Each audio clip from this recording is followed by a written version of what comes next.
This right here is a 2015 MacBook Pro and is the most popular MacBook of all time. Should you buy this 10-year-old computer, and does it still work in 2025?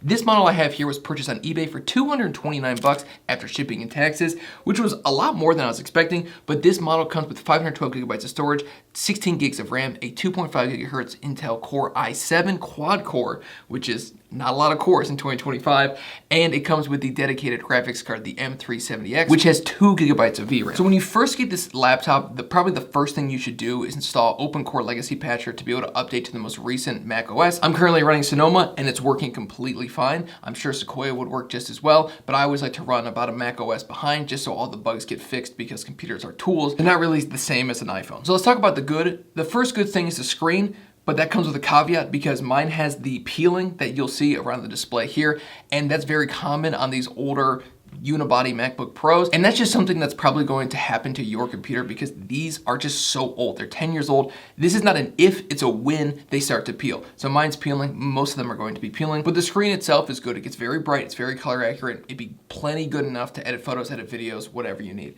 Next, the keyboard, fantastic. It trumps the butterfly keyboard. It's night and day difference between this like a 2016 or 2017 or 2018. The port selection is obviously fantastic. We know it's got a ton of ports available. It's got an SD card reader, HDMI, 2 USB Type A, it has MagSafe, and 2 Thunderbolt 2 ports. And the trackpad is good. I wish it was a little bit bigger. That's the good with this computer. Now there are definitely some negatives with this computer. The thing is with buying a laptop that's this old is obviously it's not as powerful, right? So yes, you can edit videos. This video was edited on this laptop. Okay, let's talk about something. One, this is really loud. It's sweating. But two, watch this. It's not dropping frames. Okay, let's do 2x. Okay, it's dropped a few frames, but it's still totally editable.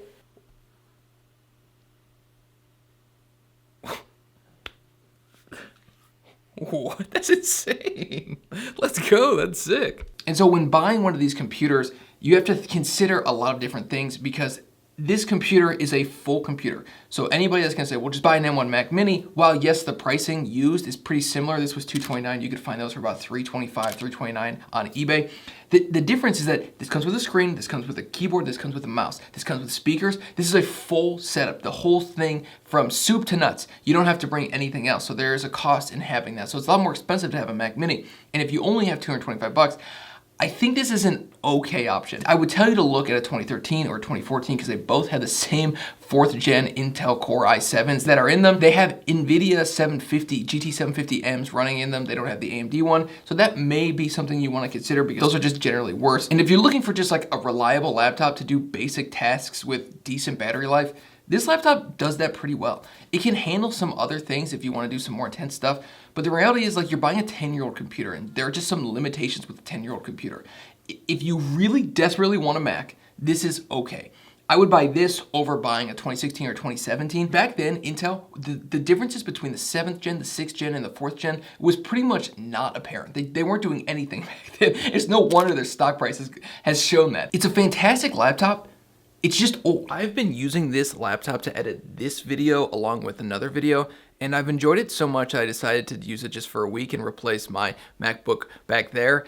And I'm really excited for it because I've been using it now for a couple days and I really like it. So stay tuned for that. And while I have enjoyed it, it's still old. And that's always the problem with something like this is that would I suggest you buying this and say, you're gonna keep it for 5 years? No. But if you're just starting out and you're trying a new hobby and you wanna edit some videos or edit some photos or whatever that may be, or compile some code on Xcode, this is a perfectly fine laptop to do that with the expectation that you're probably going to be upgrading in the next year or so.